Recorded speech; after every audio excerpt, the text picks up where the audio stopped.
Scientists have been warning us about climate change for years. And the world certainly took notice a couple of weeks ago when a video of a starving, disoriented polar bear made its way around the planet on social media. Our guest has witnessed that changing level of Arctic sea ice and what it's doing to people and to animals. Paul Nicklen is a photographer, a marine biologist and co-founder of Sea Legacy.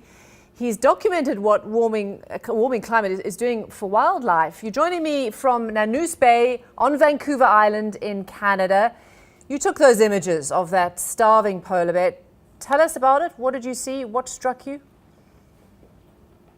We were working in an area up in Baffin Island, northern Baffin Island, celebrating a potential creation of a marine protected area. And we were seeing some bears, healthy bears, fat bears, normal bears, and we came around a corner into a bay with our boat, and we noticed this lump of white fur on the ground, and we didn't know if it was a dead bear or what it was. So we went on land, we positioned ourselves a long ways away, and the head moved, and we realized it was a polar bear that was in trouble. And our team had just positioned ourselves, and slowly, after maybe an hour, the bear very slowly got up, and that's that gut-wrenching moment where you see where he's laboring to get up and dragging himself across the tundra, and we didn't, obviously know what to do at that moment other than film. And he walked towards us, went into the trash can, grabbed a piece of foam from this old Inuit camp, and then he made his way down to the ocean. And I was worried he was going to drown, but he slipped into the water and actually floated quite high and moved much easier in the water. And he swam off into a group of islands. And at that point, we were just sort of more stunned and shocked and just saddened by what we watched. Stunned, shocked, saddened.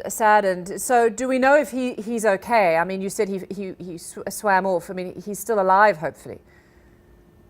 Well, my guess is that he would have been dead very soon after that. He looked incredibly weak. His muscles had atrophied, that they were no longer working. You can see his left hind leg is dragging across the tundra. I would have given him more than a couple of days, but we were hundreds of miles away from any community or any support, and the big criticisms of us are, why didn't we go out and feed him? Well, to do that, we would have had to have chased him, and then we would have had to have gone out and killed other animals, and we would have had to kill, a walrus or a seal or a whale to feed a bear that wasn't likely going to make it. So then it becomes a big moral debate as well. Now, this is one bear. It's not a once-off, is it? I mean, and there's the expectation that as climate change continues, that this kind of image is going to be amplified again and again. Well, that's what we're trying to get out with our message. We're saying to the world, we don't know that this bear died because of climate change. We don't know that it died because of a loss of sea ice. Even though there was no sea ice in the area, they physiologically adapted to go for a month or two or three without any food. But when we were working in Svalbard 2 or 3 years ago, we came across in a place that historically had a lot of ice, and there was no ice in the area, and we found 2 polar bears that also had starved to death. They were young adults. So we're starting to see this trend. We're starting to see proof of the effects of climate change on bears. Again, this one we don't know, but when respected scientists, polar bear scientists, tell us that we can expect to see, models predict that we'll lose 30% of the 25,000 bears living in the northern hemisphere in the next 50 years, in the next 30 years, by 2050, then that's alarming. And they're saying polar bears could be extinct in the next 100 to 150 years. So we use this opportunity, this video. Again, we can't say it's dying because of climate change, but this is what a starving polar bear looks like. And what we're seeing here is they're not just data points falling off.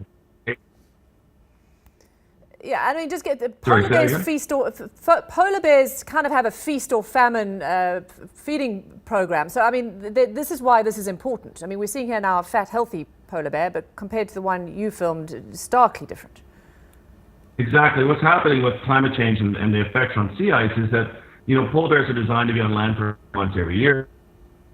Earlier every year, it's feeding later in the fall. So they're having longer and longer periods stranded on land. Some places is less prevalent for up to 3 to 4 months a year, and that's just not doable for these animals.